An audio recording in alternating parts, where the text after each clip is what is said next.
Primeiramente, boa noite. Obrigado pela presença de todos. É um prazer, uma honra sempre estar aqui no Cresce. Sou sempre muito bem recebido.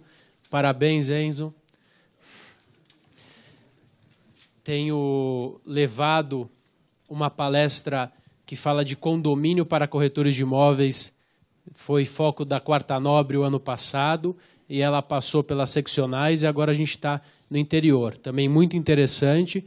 Continua ainda no site do Cresce, na TV Cresce. Quero falar um pouco para vocês sobre essa norma ABNT 16280. É uma palestra que foi foco já de congresso para condomínios e procurei adaptar para a nossa vida, para o nosso dia a dia. Também sou corretor de imóveis igual a vocês e quero tentar trabalhar para que a gente possa tirar proveito dessa norma. E eu acho que isso é muito válido. Essa primeira imagem foi o que eu sempre penso quando eu iniciei a profissão. Aquele medo inicial, às vezes a gente não tem noção da pergunta que o cliente vai fazer, isso muitas vezes nos assombra. Versus aquele corretor tranquilo, que passa confiança, e quem trabalha com venda sabe que a diferença muitas vezes é percebida naquela informação que a gente tem. Então, se a gente não tiver confiante, a gente não consegue passar confiança. E é isso que eu quero trazer aqui para vocês. Antes da gente iniciar, vou passar algumas informações. Nós estamos num município de 11 milhões de habitantes, aqui em São Paulo. Estou falando do município de São Paulo. Sendo que metade da população ou trabalha ou mora em condomínios. Então, a cada 2 negócios fechados por qualquer um de nós, um necessariamente está ocorrendo dentro de um condomínio. Então, a relevância da gente ter o conhecimento no local que a gente está vendendo, com certeza vai ser o diferencial. Os condomínios da cidade movimentam 13 bilhões, que é superior ao orçamento anual de Curitiba ou de Porto Alegre. Tá? Então, imagina olha o tamanho do que movimenta os condomínios. A gente está num mercado gigantesco, não só dos imóveis, mas também da parte administrativa. Essa foi a tela que eu imagino que é onde a gente pode estar agregando. Que a primeira dúvida que eu tenho, que eu acredito que vocês também tiveram antes de tomar conhecimento da norma, aliás, vocês ainda estão com a dúvida, eu já tenho o conhecimento da norma. Vamos ver se a gente esclarece a dúvida de todo mundo. Posso fechar a sacada? Posso trocar o piso? Podem responder, pessoal, vamos lá.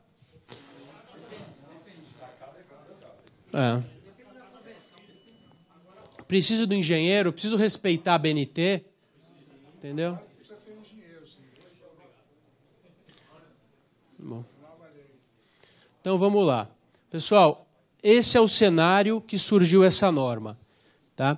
Aquela queda daquele condomínio lá no Rio de Janeiro, acho que é um ato que é uma situação que muita gente sabe, só que ele não foi o único. Nós tivemos quedas em São Paulo, esse condomínio, se não me engano, foram 17 vítimas. Em São Paulo, no interior, acho que aquele cone foi no ABC.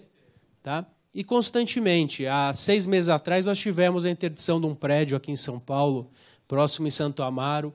Muita coisa, é muito dinâmico, a gente acaba não pegando a informação. Então, são situações como essa que a norma visa coibir. Tá? Visa trazer um pouco mais de segurança e normatizar a forma com que essas reformas vão poder ocorrer dentro dos condomínios. Lembrando que a norma ela vem para equalizar uma situação que já existe. Hoje, existe um código de obras no município de São Paulo que já diz como as reformas devem ocorrer. Ou seja, muita gente, de forma errônea, tem falado, não, mas agora precisa do engenheiro, agora precisa aprovar uma obra. Não. O Código de Obras do município de São Paulo diz o quê? que qualquer reforma ou qualquer obra, em qualquer tipo de edificação, necessita de um alvará. Um alvará de reforma. Eu preciso de um alvará para reformar uma unidade? Precisa. É isso que diz o Código de Obras. Quantas unidades que nós já vendemos ou os nossos próprios apartamentos que a gente notou que tinha um alvará? É raro, né? Como é que funciona hoje pelo Código de Obras? Código de Obras e Edificações.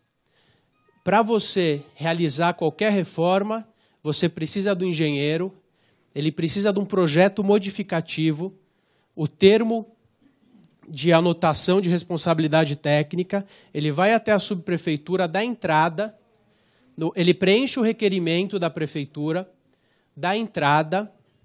Se esse o simples preenchimento do requerimento não concede a permissão para ele realizar a obra, se em 30 dias a prefeitura não se manifestar, não mandar nenhum comunique, ele pode começar a obra de forma precária. Depois de 30 dias com o protocolo. Ok, depois de 30 dias. Então, ele dá entrada no projeto. Se em 30 dias não tiver manifestação, não tiver nada, ele pode começar. Então, isso aqui foi tirado da internet, do site da UOL, recentemente. É um levantamento que mostra aqui, do Sintracom, que cada 10 obras e reformas, 9 estão irregulares. Tá? Isso é perigoso. Os condomínios estão envelhecendo. Então, saíram muitos prédios na década de 50, de 60, esses prédios já têm muito tempo. E a gente tem visto cada vez mais edificações correndo risco. Eu tenho visitado alguns condomínios onde tem constante vazamento de gás.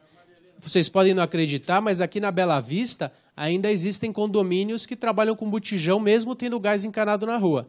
Isso é um risco, isso é proibido pela legislação, mas o síndico acaba não tendo a consciência e a gente está correndo risco.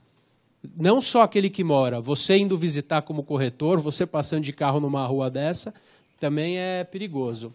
Pessoal, em que cenário que a gente está?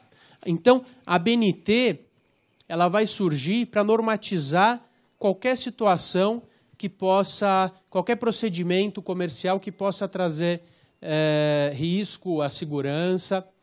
Hoje, nós temos uma ABNT para gestão de reformas, nós temos a ABNT para gestão da manutenção, para manutenção de uso e operação, normas de desempenho. Vou passar mais para frente como é que isso vai nos influenciar e como é que vão surgir essas normas. Então, rapidamente, a ABNT ela é uma associação que não é de fins particulares, é uma associação de fins privados, porém, a ABNT ela tem sim o condão de emanar normas. A norma não tem poder de lei, mas ela forma o convencimento do juiz, porque ela vai normatizar uma situação com o fim de trazer um procedimento reto em situações que já existem. Ou seja, ele não vai criar leis, ele vai só regular quando as leis estiverem muito esparsas. Se algum de vocês procurar ler e entender o Código de Obras,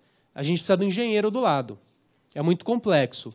E o que a ABNT fez? Ela trouxe para uma linguagem nossa e procurou nortear.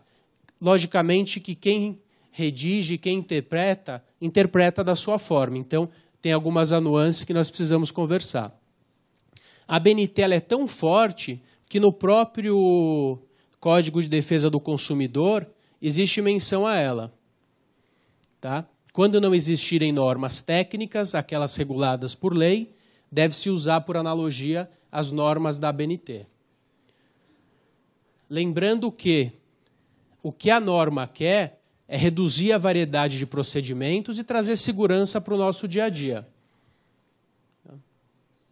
Pessoal, aqui é um julgado que fala da ABNT e que mostra que ela não tem poder vinculante, tá?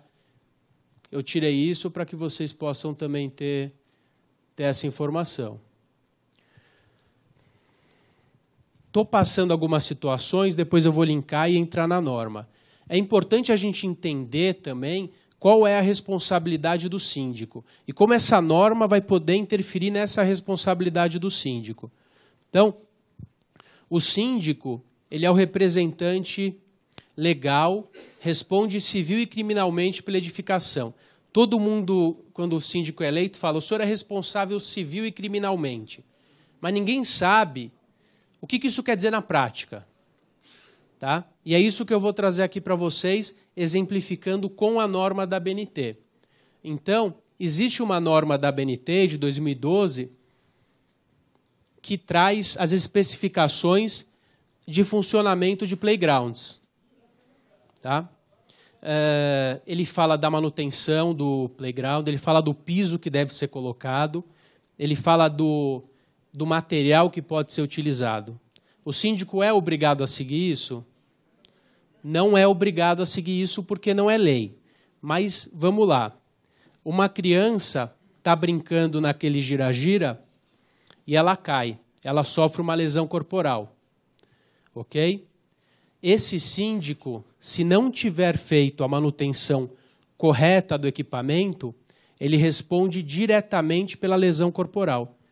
Porque aquele que tem o dever de guarda, de vigilância, caso se omita pela omissão, responde diretamente pelo crime. Isso está no Código Penal, no artigo 13. Então, e qual é a manutenção razoável para um playground? Aquela estabelecida e aceita na ABNT. Da mesma forma que na figura 2, esse atrapalhado morador tropeçou na escada. Ok? Vamos supor que ele veio a óbito. Vou exagerar um pouco. Ele veio a óbito. Qual é a garantia do síndico? Fez as manutenções, o corrimão estava ok. Nesse caso exemplificativo, não tinha corrimão.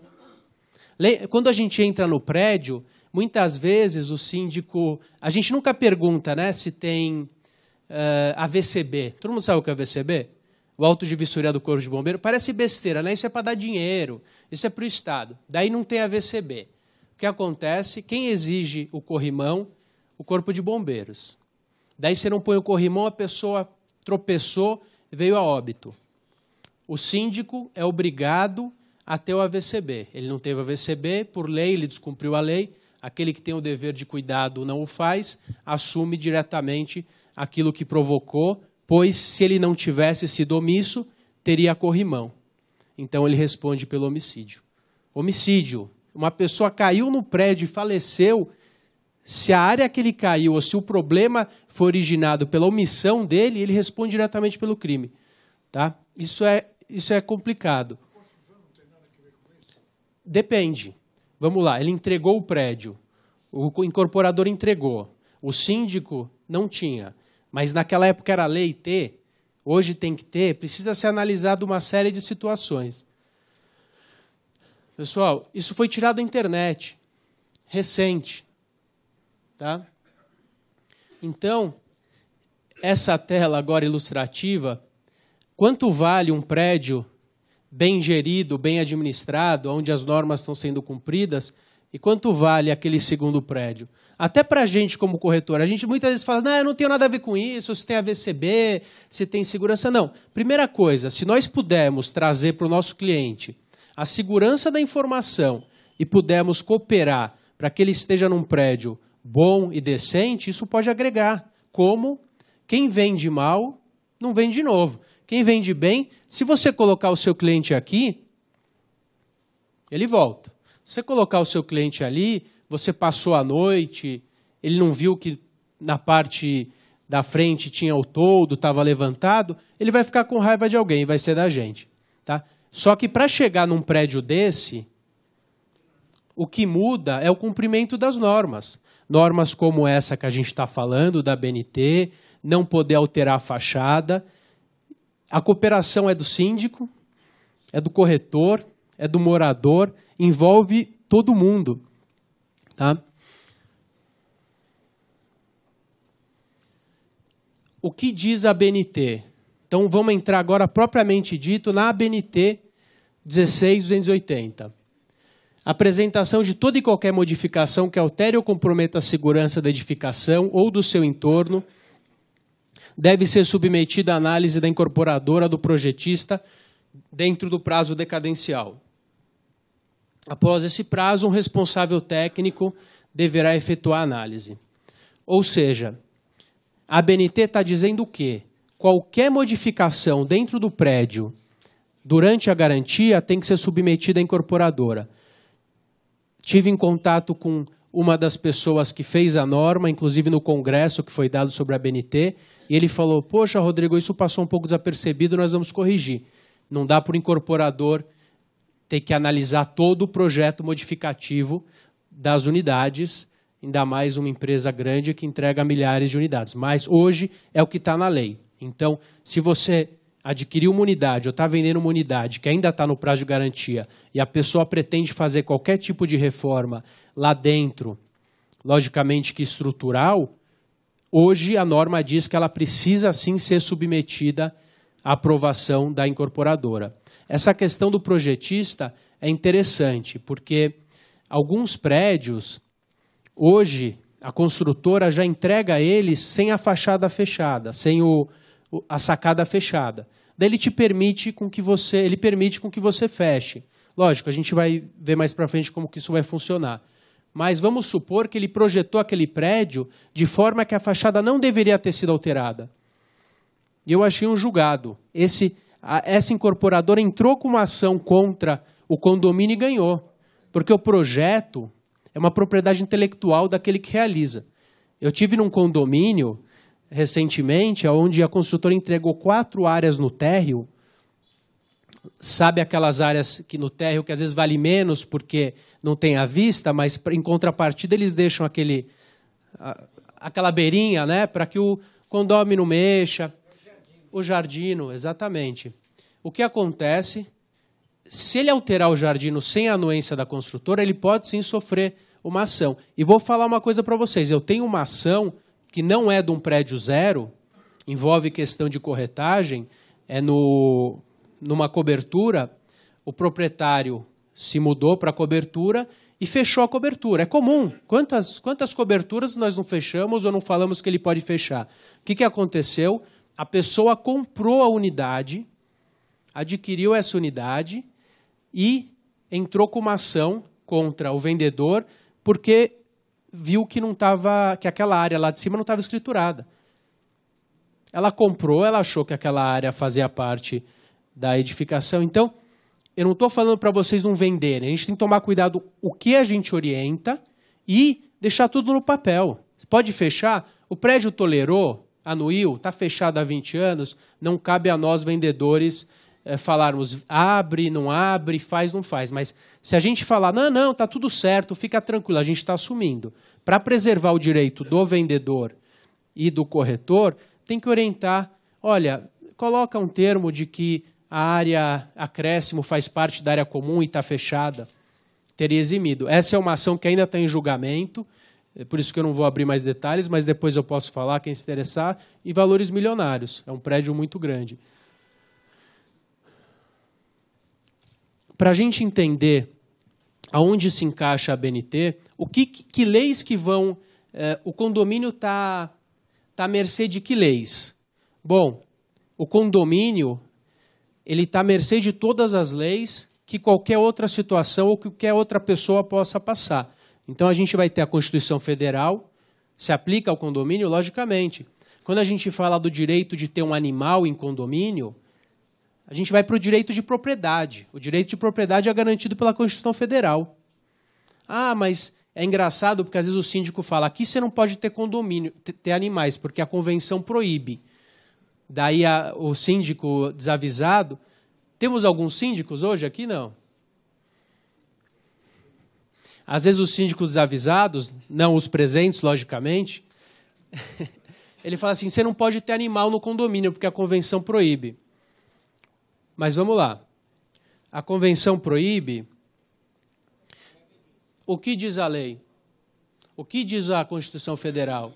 Exercício regular de um direito. Direito de propriedade. Eu não posso ser impedido. Se a convenção aduz que eu não posso ter um animal, essa convenção é nula. É nulo esse artigo. E o Judiciário tem entendido assim e tem anulado. Tá? O Código Civil, aonde está no artigo 1331 a 1358, a parte específica do condomínio edilício e demais posturas municipais aplicáveis. Quando surgiu aquela questão da Lei Cidade Limpa, a primeira coisa que vieram perguntar, não está escrito na lei que o condomínio que se aplica a condomínios. Mas não precisa estar escrito a lei, não precisa estar específica que se aplica a condomínios. O condomínio faz parte do município e dentro de locais fechados, ele só não se incluiria dentro do condomínio se tivesse especificado, tá? Como algumas leis especificam. Pessoal, daí abaixo disso, nós temos a convenção, nós temos o regimento interno. E qual a pergunta que eu quero que vocês façam?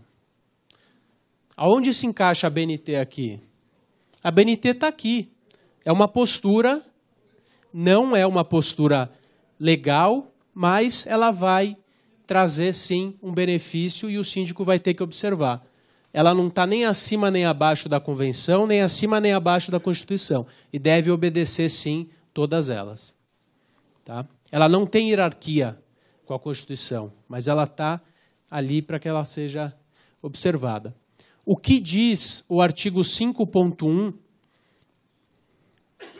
da BNT? O plano de reforma deve ser elaborado por profissional habilitado, por apresentar a descrição dos impactos dos sistemas, subsistemas, equipamentos, por encaminhar o plano ao responsável legal da edificação, para que seja analisado antes do início da obra. Então, nós vamos realizar uma obra, ele precisa ser submetido antes. O que a gente estava acostumado a fazer? Começa a obra e depois, esqueci de avisar o porteiro, esqueci de avisar o zelador. Não, não. Hoje, se você realizar uma obra antes de avisar, você pode ser impedido de continuar. Você pode ser impedido de entrar com material, então o prejuízo pode ser grande. Tá? Pessoal, o que diz foram algumas situações que eu retirei da norma para que fique claro. O que deve ser atendido? Então, atendimento à legislação vigente. O que ela está dizendo, a norma? Ela não está passando por cima do Código de Obras. Eu não sou obrigado agora a trabalhar só com a BNT. Não, eu tenho que atender à legislação vigente. Se a legislação vigente me exige um alvará, não é porque não está escrito aqui que eu não tenho que ter, porque ela é complementar. Ela está dizendo assim, primeiro você tem que atender à legislação vigente. Então, qual é o correto da entrada num projeto na prefeitura, esperar os 30 dias ou começar com o protocolo, enfim. É isso que diz a lei, Código de Obras. O que diz a BNT? Atenda à legislação e, de forma clara, apresente os projetos. Se você ler o Código de Obras, você não vai entender isso. Mas lendo a BNT, você vai entender. Apresente os projetos. Que projetos? Depende do que você for fazer. Escopo dos serviços a serem realizados. Quais são os serviços? Eu vou reformar minha cozinha. Qual o cronograma da reforma? É 1, 2, 3 meses, 6 meses? O que eu vou fazer nessa reforma? Eu vou trocar o piso, substituir? Vai ter impacto no piso? Tem que ficar claro o que você vai fazer. É só uma troca de piso. Pessoal, uma troca de piso pode comprometer a estrutura de um prédio, se for um prédio levantado em estrutura autoportante, que chama, né? Então, isso precisa estar. Olha o que ela traz, os dados da empresa, dos profissionais e funcionários envolvidos na reforma. Termo de responsabilidade técnica do projeto. Comunicação ao responsável legal da edificação antes do seu início. Então, eu não posso mais... O que vai acontecer? Acabou aquela informalidade, acabou aquele jeitinho. Não dá para chamar o zelador na folga dele para trocar todo o piso. Algumas situações a gente ainda pode fazer. A pergunta que o pessoal costuma me dizer é, puxa, agora eu não posso nem... rebocar, um reboquezinho, uma pinturazinha. Pessoal, algumas coisas podem ser feitas assim. Então, obra de emergência tem que ser mensurado o que é. Algumas situações, sim. Quebrou um cano, exatamente. Mas sabe o que acontece? São reparos. São pequenos reparos. Os reparos a gente pode fazer. Tá? Então, mas é reparo. Se for em cima de um projeto, emergência é reparo. Tá? Mas esse cano, por exemplo, ele pode estar mal dimensionado, ele pode trazer um prejuízo maior. Então, a ideia é que a gente vai ter algumas situações, as obras realizadas em áreas comuns e as obras realizadas no interior de unidades. Tá? E se o síndico não autorizar? O que diz a norma? Que tem que ter uma comunicação anterior ao síndico. Tá? Daí surgem algumas dúvidas, por enquanto, que nós vamos esclarecer ao longo dessa palestra. Pessoal, quem quiser depois os slides, só me deixa anotado aqui o e-mail, não precisa se preocupar em anotar, eu mando para quem quiser. Tá? Então, a dúvida que surge é qual o prazo para o síndico tem para autorizar. Alguns síndicos desavisados podem atrapalhar uma reforma. E é verdade, isso já tem acontecido. Ah, depois eu vejo. Então, eu preciso fazer uma obra, o síndico não me responde, e aí, o que eu faço? Poxa, agora a norma diz que eu preciso aguardar a autorização do síndico. Legal, e ele não me autoriza, e aí?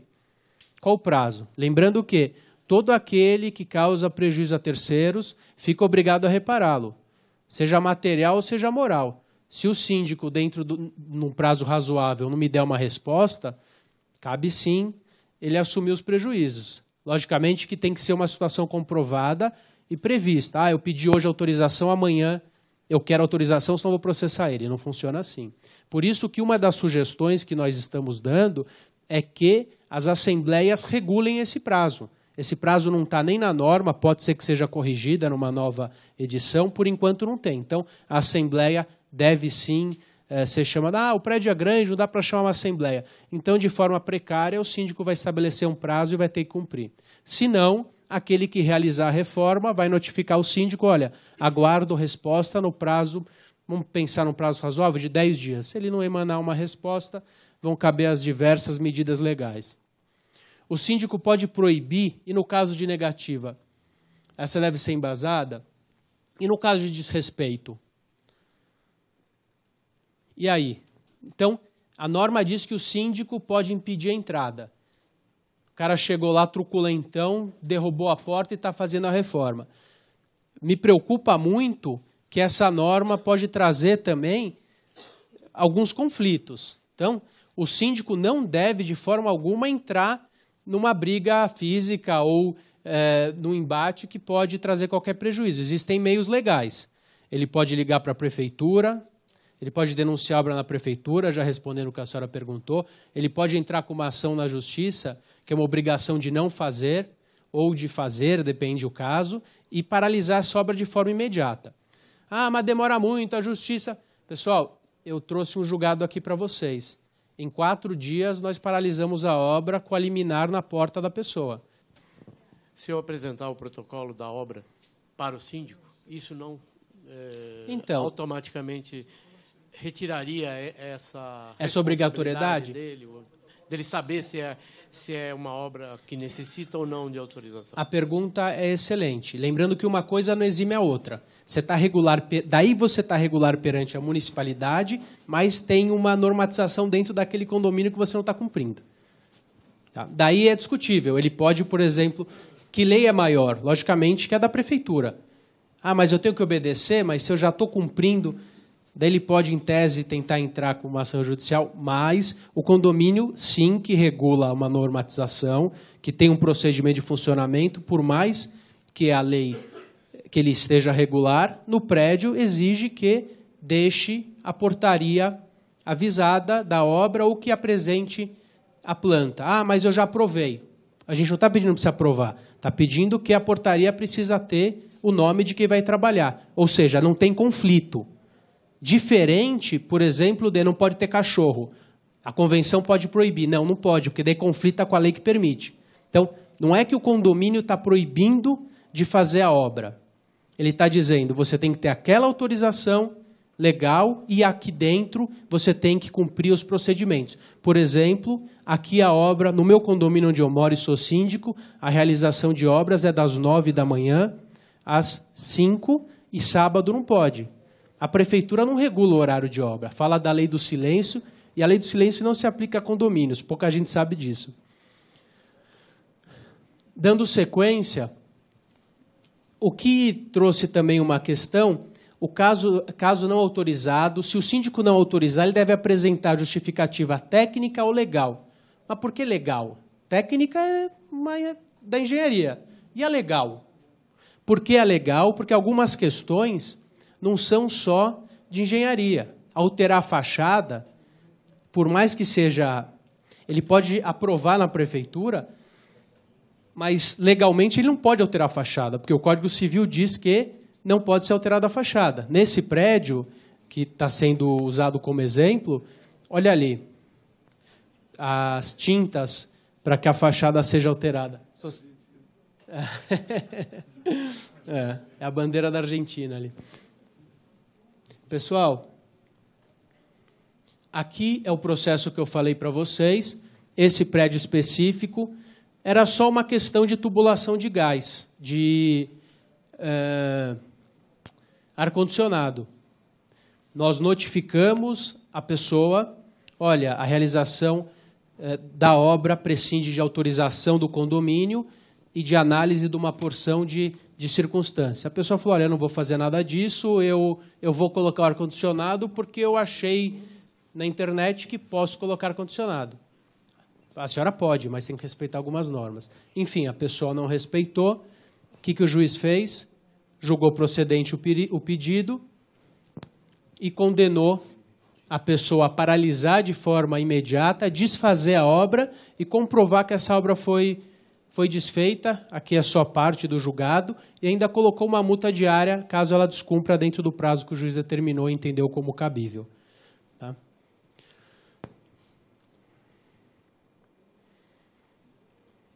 Aqui nós falamos, autorização por parte do responsável legal da edificação quanto ao trânsito nas áreas comuns do edifício de insumos e funcionários não substitui as aprovações legais, nem representa o compartilhamento da responsabilidade legal pela realização da reforma. Ou seja, o síndico ficou muito assustado, porque ele falou, poxa, então agora o Estado transferiu para mim a responsabilidade de fiscalizar uma obra, então, se eu não fiscalizar, eu posso ter qualquer problema? Então, vamos lá. Cada um tem a sua responsabilidade. A do síndico vai ser fiscalizar dentro dos limites considerados como razoáveis, impostos pela ABNT, e a da municipalidade, atestar a regularidade ou não daquela obra e fiscalizar aquela obra. Ok? Logicamente que é muito tênue esse limite, dá para confundir aonde vai a responsabilidade do prédio e aonde vai a responsabilidade da prefeitura, mas esse artigo tentou deixar isso claro. Durante a execução da obra, devem ser implementados controles de etapas, fiscalização e verificação. Se for constatado a alteração do escopo, a obra deve ser interrompida e proibido o acesso do material. Então, a pessoa vai lá, dá entrada e depois não cumpre com aquilo que ela... Me ligou um amigo, falando assim, Rodrigo, eu dei entrada, mas eu vou pôr ar-condicionado, o síndico não deixou. Ou seja, o síndico ele não é mais só o responsável pelo início daquela obra. Está autorizado, foi feito bonitinho. Não, ele é o responsável pela fiscalização das etapas e depois ele é o responsável pela verificação se aquela obra foi concluída a contento. Daí a pergunta, poxa, nós síndicos estamos assustados, né? E não competentes para isso. Exatamente, não competentes para isso. E qual é a saída legal? O síndico, infelizmente, o condomínio vai ter um custo maior, vai ter que contratar um engenheiro, um profissional, que não precisa só ser engenheiro, pode ser um arquiteto, pode ser um técnico em edificações, que vai atestar que aquela obra está de acordo com o projeto apresentado ou que o prédio não tem qualquer risco naquela situação. Lembrando que não substitui que aquele morador, que aquela pessoa que esteja reformando, cumpra a legislação. Tá? É isso que disse aquele parágrafo anterior, cada um com a sua responsabilidade. Então, o morador precisa cumprir o que diz a prefeitura, a gente sabe que muitos não cumprem, mas o condomínio tem que exigir algumas situações básicas para verificar que aquilo está ok. E ele não vai fazer isso pessoalmente, ele vai trazer um engenheiro, um técnico, logicamente que isso vai impactar num custo. Teve uma pergunta no outro curso, poxa, mas imagina um prédio muito simples, de valores muito módicos, como é que funciona na prática? A pessoa às vezes faz uma reforma pequena, vai precisar do engenheiro, o condomínio vai precisar do engenheiro, mas é um prédio que custa, o condomínio custa R$100. Quanto vai cobrar um engenheiro? Logicamente que essas questões vão ter que ser dirimidas no dia a dia e, infelizmente, muitos prédios vão acabar não cumprindo a normatização, como não cumprem também a norma. Tá? O que a gente tem que tirar disso, como corretores, é ter o conhecimento do funcionamento. Eu preciso chegar ali, eu preciso saber como funciona, eu preciso orientar o meu cliente, e eu preciso saber que aquele prédio que tem o síndico omisso pode ser um mau negócio para o meu cliente. Eu preciso pensar quantas vezes eu quero vender para esse cara. Tá? Porque o que eu procuro mostrar para vocês acaba, tanto nesse curso quanto no outro, Condomínio para Corretores, é deixar os olhos de vocês alertas para situações que vão passar a ocorrer no dia a dia. Então, quando você chegar no prédio, você vai ver um prédio com uma portaria só, ou o prédio tem 2 portarias, você já vai saber que aquele custo pode ser dobrado. Porque hoje a mão de obra é praticamente 50% do custo do prédio. Se tem uma portaria na frente e uma no fundo, esse condomínio deve ser caro. Tem mais ou tem menos unidades? Então, são situações que os nossos olhos ficam treinados. Voltando ao tema, pessoal, o síndico tem poder de polícia para paralisar a obra? Não, não tem. Ele tem que tomar as medidas legais. Sim, ele pode entrar com ação, ele tem que notificar, ele pode ir na polícia fazer um boletim de ocorrência, ele não deve pôr o pé na porta e entrar. Eu tenho um caso, eu defendo um subsíndico na justiça, que ele está sendo processado por invasão de domicílio. Porque a pessoa estava fazendo uma obra, ele meteu o pé na porta e paralisou a obra, colocou todo o pessoal para fora. Então, não é por aí, né? Da mesma forma que a prefeitura hoje atribui alguns recolhimentos de encargo ao tomador de serviço, ao condomínio. Então, infelizmente, o Estado não consegue tomar conta de tudo, ele acaba delegando e exigindo, a gente vê isso em outras esferas, da mesma forma quando você contrata uma segurança privada. Por que eu preciso ter um segurança na porta se o Estado tem que me dar segurança? E se por exemplo, o condomínio foi assaltado, tinha vigilância armada? Tinha. O condomínio assumiu a responsabilidade por ter segurança. Ele responde, ué, mas a responsabilidade não era do Estado? Era do Estado. A partir do momento que você pôs um guarda armado, você assume, transferiu. Da mesma forma, a lei não diz que o síndico é responsável, só que a norma diz que o síndico tem que exigir isso, isso, isso. Ele não tem que ser um fiscal. A partir do momento que ele não está exigindo, ele está, sim, assumindo algumas responsabilidades. Está acontecendo uma bateção no teu apartamento, você é o síndico, você não faz nada. Lembra aquilo que a gente falou? O artigo 13 do Código Penal? Aquele que por omissão, aquele que tem o dever legal de agir e por omissão não age, assume a responsabilidade. O que diz o Código Civil? Compete ao síndico a fiscalização das áreas comuns, cuidados diversos com o condomínio, entre outros. Então, o entendimento hoje, apesar de eu também entender que não deveria, é que, medianamente, o síndico tem que exigir algumas coisas para não assumir a responsabilidade. Não, porque não tem qualificação. Exatamente, não tem, mas ele pode trazer um técnico, ele pode contratar um técnico. Se isso vai impactar em custo ou não, da mesma forma, o condomínio podia ser gerido por uma autogestão. Hoje a autogestão é complicadíssima, ou seja, onerou o condomínio. É que as situações vão passando, a gente vai esquecendo. Essa é uma situação nova que ainda vai se acomodar. O que diz de forma clara a norma? compete ao responsável legal da edificação, antes de qualquer reforma, disponibilizar os requisitos para a reforma com base na convenção, regimento interno. Como, por exemplo, documentos exigíveis, horário de trabalho, trânsito, prestador de serviço. Então, o síndico precisa falar, olha, pessoal, isso aqui é o regulamento interno. E vou mais longe para vocês, agora linkando com o que a gente faz.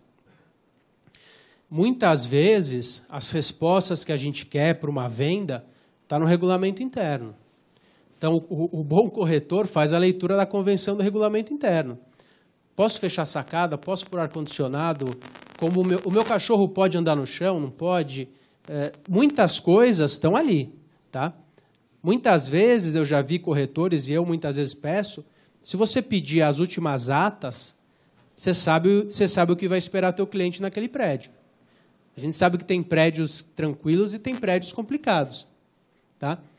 Então, compete sim ao síndico fornecer todo o regramento existente naquele prédio para que a pessoa que vá iniciar uma reforma saiba como agir. Depois, esses documentos precisam ser encaminhados para análise técnica e legal. Qual é?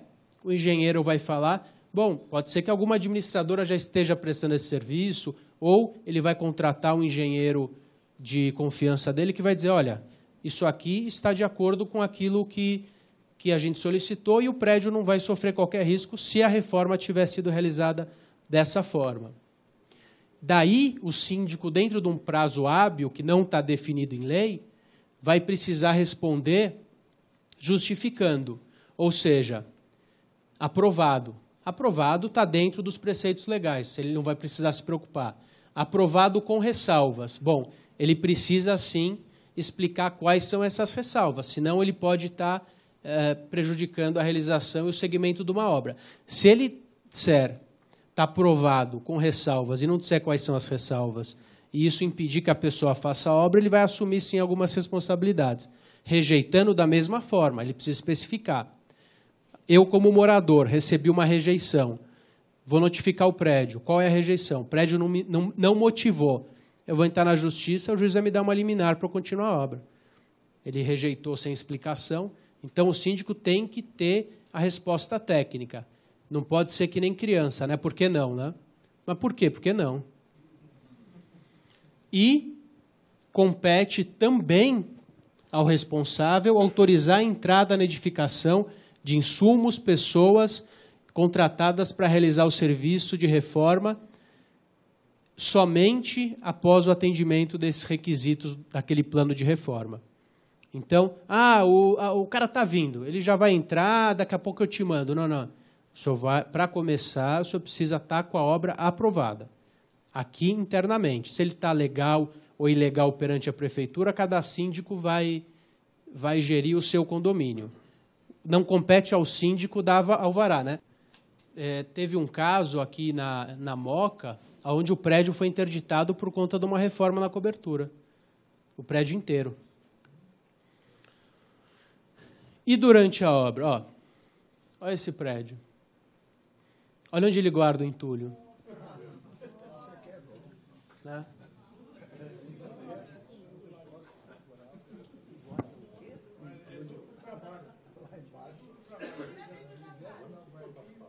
Depois ele joga aqui, depois ele tira a grade e empurra.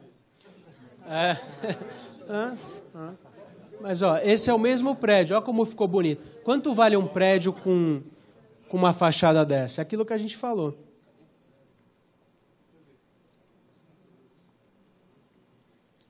Então, durante a reforma, compete sim ao síndico essa fiscalização também. Não pessoalmente, através daquela pessoa que ele vai contratar. Mas ele foi impedido de entrar.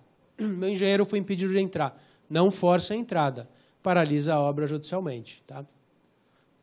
Logicamente que algumas situações na prática ainda vão ter que ser ajustadas. Não dá também...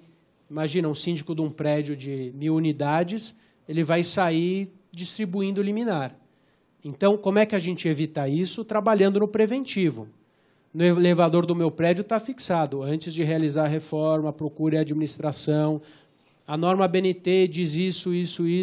Todas as vezes que tem assembleia, no assuntos gerais, nós colocamos a norma 16.280 diz que a realização de reforma necessita de prévia autorização, e você vai conscientizando. Então, vai caber também aos síndicos normatizar isso, e como não é uma lei, ela vai depender de como o condomínio vai ser gerido. E depois dessa reforma? Mais uma vez, compete ao síndico, logicamente que pode ser delegado a terceiros, verificar a conclusão dessa obra e receber um termo de encerramento. Todo aquele engenheiro, da mesma forma na prefeitura, que ele tem o certificado de conclusão daquela obra. Arquivar toda a documentação da reforma junto com o termo de encerramento. Isso é importantíssimo para nós, corretores. Por quê? Porque a gente passa a ter um histórico. Às vezes a gente está vendendo uma unidade e ela está toda modificada. A gente não sabe se ela está legal ou não está legal. E muitas vezes não importa para a gente. Até o momento que você diz para o seu cliente que está legal. Daí você assumiu responsabilidade. Isso está na norma. Quando solicitada a documentação, ela tem que estar disponível e prontamente recuperável ao proprietário, condôminos, construtor e contratado. Então, isso vai ajudar também, quando a pessoa adquirir aquela unidade, para ela saber o que foi feito. Tá? E o síndico, cada síndico tem que passar o bastão para o próximo síndico. Então, isso é o outro síndico que tem que ver. Não. O síndico que assume um condomínio, ele foi eleito, ele precisa ter o histórico daquele prédio. Se o anterior não passou para ele, o anterior com certeza pode responder por ter não documentado. Então, é uma situação que o síndico, para ter também tranquilidade, ele passa a exigir e passa a transferir. Se tiver qualquer problema, vamos supor, aquele prédio, aquela unidade que colocou o banheiro no lugar inadequado, porque o síndico era amigo do vizinho, deu um vazamento e deu problema na coluna. Estourou uma coluna porque um banheiro deu uma sobrecarga numa coluna que não podia ter. Quem já ouviu uma história dessa? Ninguém, né? E aí? Esse síndico que assumiu, eu, como síndico, eu fiz um termo e disse que estou assumindo e não recebi nenhuma comunicação de modificação e que não existiam obras realizadas no momento. A antiga síndica assinou, me entregou o documento. Se alguém amanhã falar, poxa, a prumada do 82 está dando problema, do final 2, porque o cara fez uma obra, aquela síndica que não documentou pode sim ter problema, sim. Porque hoje ela deve fazer a manutenção dos documentos. Pessoal, rapidamente ainda, o que aquele proprietário, o que o nosso cliente precisa? É isso que a gente precisa saber orientar ele. Ele vai fatalmente, quando o nosso cliente entra no apartamento, e nós não vendemos só apartamento zero, isso também cabe para o zero, ele vai perguntar, o que eu preciso fazer? É uma lição de casa fácil. Antes, durante e depois. Encaminhar o responsável da edificação, plano de reforma, documentação que comprove o atendimento à legislação vigente, normatização e regulamentos para a realização da reforma. Onde elas estão? Estão ali é a primeira tela que a gente viu. Tá? Que documentos são esses?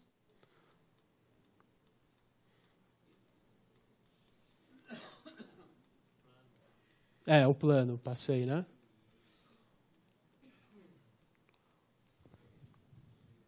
É aqui. Então, aqui. Quais são os documentos?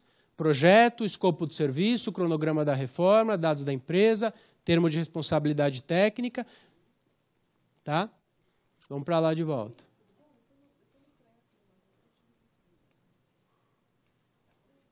Então, antes da reforma, encaminhar o responsável técnico aquele plano no 5.1 que a gente acabou de ver, e durante a obra, diligenciar para que a reforma ocorra dentro dos preceitos legais e atenda os regulamentos.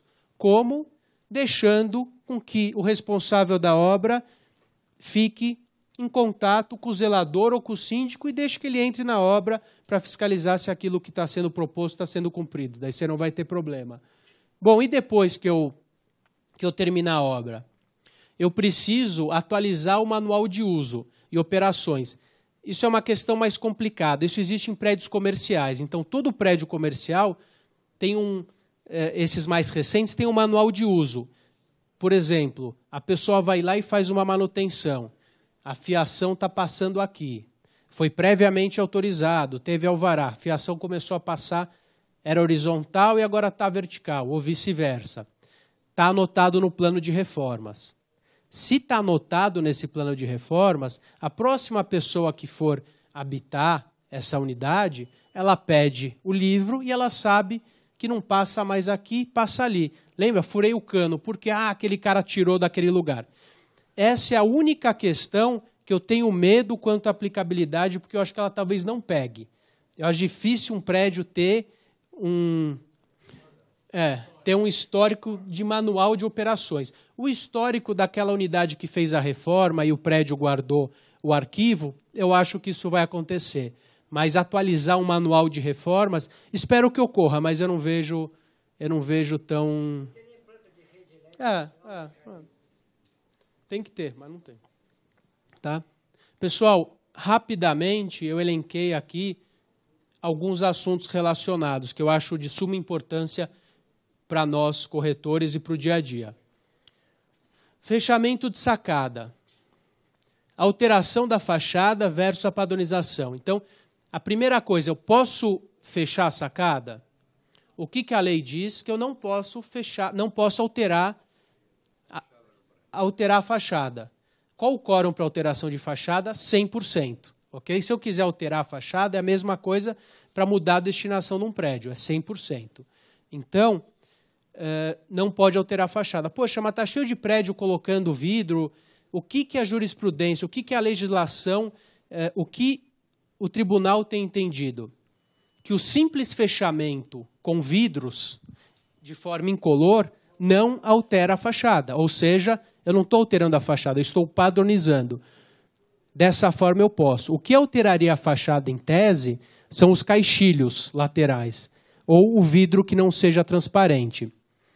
Assim, a questão do fechamento de sacada, ela ainda não está envolvendo a questão da municipalidade. Tá? Ou seja, perante a justiça, perante o condomínio, eu não estou alterando a fachada. Então posso fazer? Não, você não pode fazer. Você vai poder fazer só se o prédio padronizar. O prédio padronizou. Numa assembleia pode ser realizada. Ok. Cada um assume o risco do seu fechamento. Lembrando que fechar a sacada totalmente com vidro pode ter implicação perante a municipalidade, que é área de ventilação e acréscimo de área. Apenas um fechamento, a prefeitura tem entendido que não aumenta a área, que é aquele com vidros que é basculante, são vários vidros fechados. De qualquer... tem um nome, eu não vou lembrar agora. Em veneziana, eu acho. Lembrando que algumas sacadas construídas em balanço não suportam o peso. Então, às vezes, o prédio pode fechar? Padronizou? Pode. A prefeitura, não tem problema. Você coloca, você abalou a estrutura. Então, como que você vai se livrar disso? Consultando a construtora, pedindo uma prévia autorização. A construtora faliu, é velha, não sei o quê. Você vai chamar um engenheiro que vai fazer um cálculo estrutural e vai ver que não altera. Colocação de ar-condicionado. Da mesma forma. Você pode colocar, desde que aquela convenção não proíba e aquela assembleia específica tenha sido convocada para padronização. Porém, de suma importância, verificar a carga elétrica. Alguns condomínios não comportam. Autorizou, você coloca a carga elétrica, daí você liga o chuveiro para tomar aquele banho quentinho gostoso, não sai água. Sabe quanto custa para reformar? Sai água e não esquenta. Obrigado. Eu só queria ver se vocês estavam prestando atenção. Obrigado. Então, quanto custa para você mexer uma rede elétrica num prédio? Muito caro, muito caro. É coisa de 100, 150 mil reais. Precisa de aprovação da Eletropaulo. Não é tão simples. Tá? Mas duas coisinhas e eu termino. Qual o momento da cobrança do condomínio no prédio zero? Tá? Isso o pessoal tem me perguntado de forma recorrente. Não é o habite-se. A construtora dá o habite-se e começa a cobrar o condomínio. Não. O STJ já entendeu e já decidiu que o momento da cobrança do condomínio é o momento da entrega das chaves. Você recebeu a chave do prédio, chaves do prédio 0, pode cobrar. Salvo se você deu causa. Ah, o meu financiamento está pendente. Poxa, venceu, né? Você recebe, em 30 dias você tem que apresentar o financiamento, você não apresentou, por culpa sua. Se o financiamento não saiu por culpa da construtora, é problema dela. Você não tem que pagar o condomínio. E no prédio usado? Isso é o nosso dia a dia. É interessante que a gente coloque que a pessoa assume também na recebimento das chaves, né? Mas nada impede que a gente acorde de forma diversa. Mas o mais saudável é os encargos, inclusive tem umas clausulinhas contratuais nesse sentido. Por fim, mas não menos importante, a questão do vício oculto redibitório. Eu tenho enfrentado algumas ações judiciais de corretores, por isso que eu estou trazendo isso aqui para vocês. O que é o vício oculto? São aqueles vícios que tornam a coisa imprópria ou diminuem o seu valor. Por exemplo, eu recebi o imóvel, só que está com um problema gigantesco elétrico. Só que não tem como eu constatar esse problema sem habitar a unidade. Infelizmente, nós temos alguns corretores que ele não vai perceber, depois que vendeu, está feito, assinou, está feito. Tá? Não funciona assim. Constatada a irregularidade, a pessoa pode entrar com uma ação para quantificar qual é a diminuição substancial desse preço e pedir o abatimento ou a resilição desse contrato. Ela pode rescindir o contrato. Então, a gente pode ganhar, levar e ter que devolver. Tá? O exemplo que eu trouxe aqui, peguei no Tribunal de Justiça de São Paulo, após a celebração do compromisso de compra e venda, com emissão na posse, descobriram que ele estava infestado de cupim. Ah, mas não tem o problema que estava com cupim. Olha o que o juiz falou. A pessoa falou, eu não quero esse imóvel com cupim. Cabimento de rescisão com base no artigo 441 e 443. Ou seja, com a restituição das parcelas pagas, devidamente corrigido. Nesse caso específico, o juiz não deu dano moral. Poderia ter dado. Se tivesse comprovado a má-fé do corretor, esse caso não foi constatado nenhuma má-fé. Vamos falar. O CDC ele vai se aplicar quando existe... Nesse específico, não, mas se fosse uma empresa vendendo, ele se aplicaria. Eu vou concluir rapidamente. É a minha última fala agora. Então, como é que o corretor, nesse caso específico, poderia ter se preservado? Vistoria, constatou, entrega. Faz a vistoria na venda. Ah, mas é só para locação? Não, você está recebendo imóvel nessas condições. Muitas vezes, quem está errado é o comprador. Não, porque só o corretor é ardiloso. Quantas vezes nós já não vendemos imóveis, depois você vende e o cara fala assim, mas você falou que o condomínio ia estar pago até mais um mês, ou você disse que não tinha problema nenhum. Mas como, senhor? Eu falei que tinha problema. O dito pelo não dito, quem vai se prejudicar? Exatamente. Põe no papel, o chato preserva os direitos. E o comprador não vai se incomodar se tiver escrito isso ou no contrato ou num termo em apartado. Se você tiver 1, 2, 3 obras num prédio, o síndico pode passar por cima, devemos dizer, do conselho e contratar por conta e risco dele, ou ele tem que aprovar isso num conselho, uma assembleia, sei lá, um custo extra que eventualmente vai ter para isso? Porque você disse que o custo é do condomínio, né? Perfeito. Tem que... É uma situação delicada, porque... Não vou fazer porque ninguém quer, mas a responsabilidade é minha se der qualquer problema. Então, o síndico tem que pontuar. Se ele, de alguma forma, resolver não fazer, não cumprir, ele tem que fazer isso através de uma assembleia.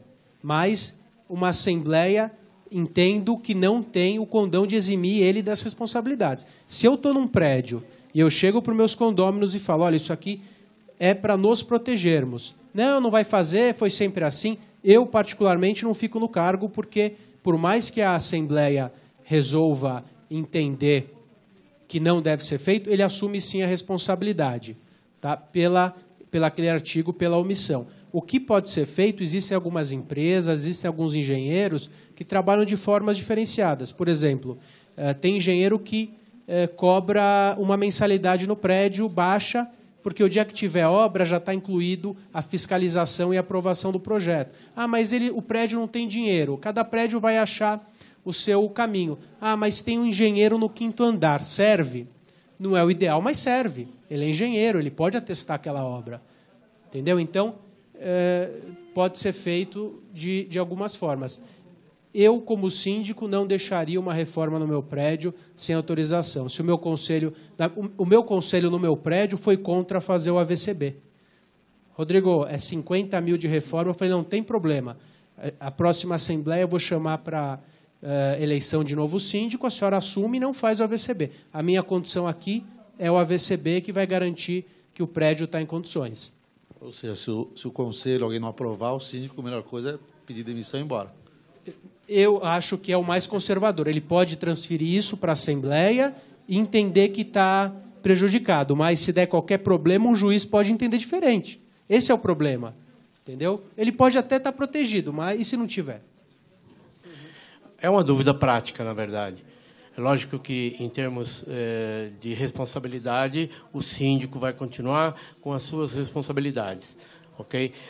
A minha consulta é mais sob o ponto de vista prático.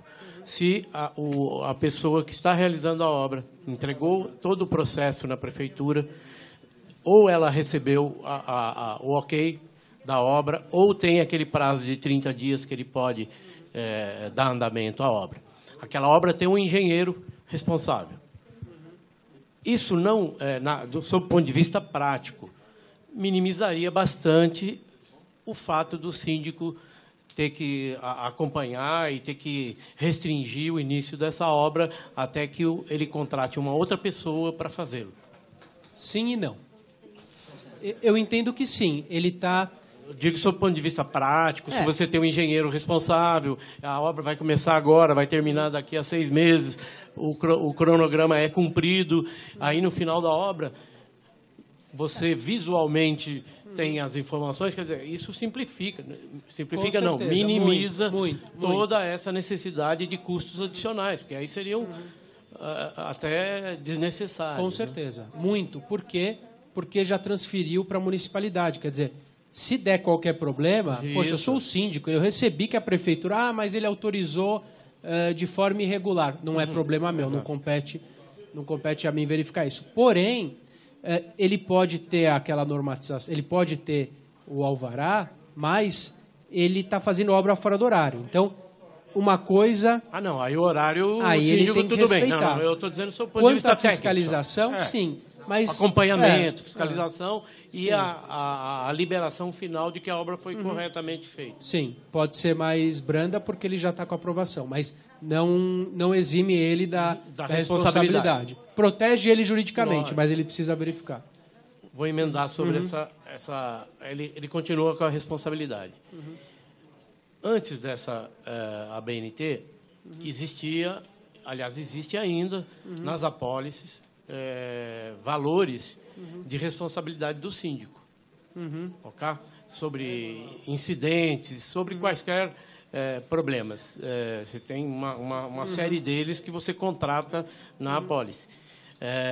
Hoje, com essa nova legislação, se de repente ficar provado que ele não acompanhou o que rege a BNT, essa cláusula, esse seguro, essa apólice de seguro pode ser questionada pela seguradora, por exemplo, e não honrar a indenização? A pergunta é excelente. Eu acho que isso vai acontecer. O caminho é esse. Da mesma forma que os condomínios que não têm AVCB não estão sendo indenizados. O que acontece? O seguro também precisa ter a proteção. E quando você não tiver o AVCB ou quando você não tiver o cumprimento de uma norma, o teu risco fica alto. Daí o seguro vai começar a ficar mais alto. Sim, eu entendo que é muito cedo para falar, mas eu entendo que vai caminhar para isso. Não cumpriu a BNT, o prédio não vai ser ressarcido, ou a unidade... Não adianta fazer o seguro. Exatamente. Okay. Obrigado. Imagina.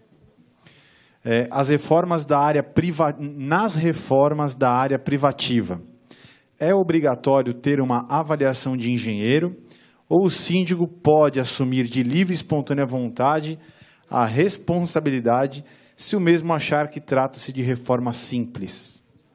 Então, o que a gente falou, não existe reforma simples, né? Reforma simples é trocar dois pisos que quebraram, é fazer a manutenção na torneira que quebrou o corinho. A partir do momento que envolve uma manutenção, a manutenção foi feita, ok. Está envolvendo uma reforma, o síndico pode sim assumir, mas é perigoso. Ele assume, ele responde. Para que ele precisa assumir? A ABNT não trata só de áreas privativas, trata de edificações.